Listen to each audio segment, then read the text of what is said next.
Overcrowded migrant shelters across our border are bracing for changes. The policy that sends migrants back to Mexico to wait out their U.S. immigration proceedings is set to start along the entire border.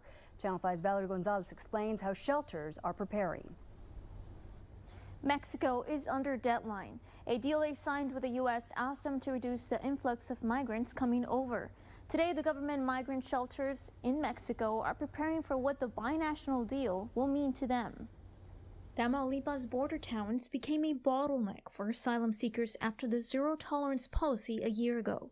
The policy kept migrants on the Mexican side of the bridge waiting their turn to claim asylum. Thousands huddled into state-run shelters.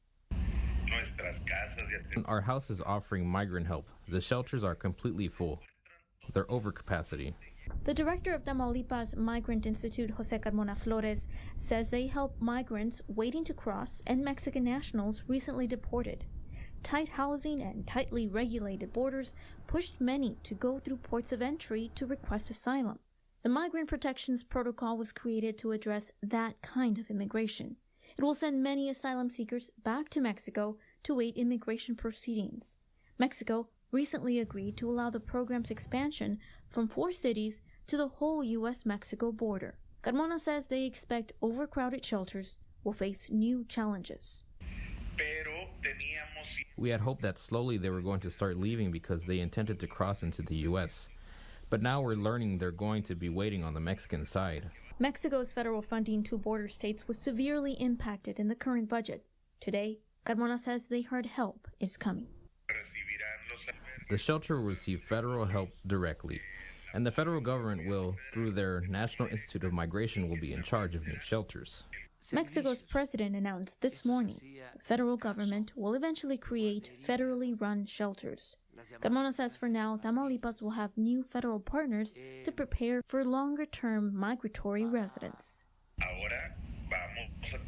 Now we're going to start having meetings with the Department of Labor, the Department of Public Region, and a few other departments of social wellness. The migrants are going to enter the labor force, the productive life of the country, and we don't want employers to feel uncertain about hiring them if they don't have documents. Shelters are temporary.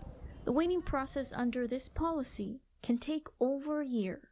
Tamaulipas and other border states are tasked with having to create a system where migrants can find enough shelter, work, and education for children.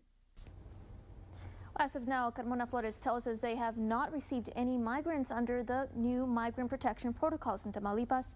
U.S. authorities did not specify when it would start in this area of the border.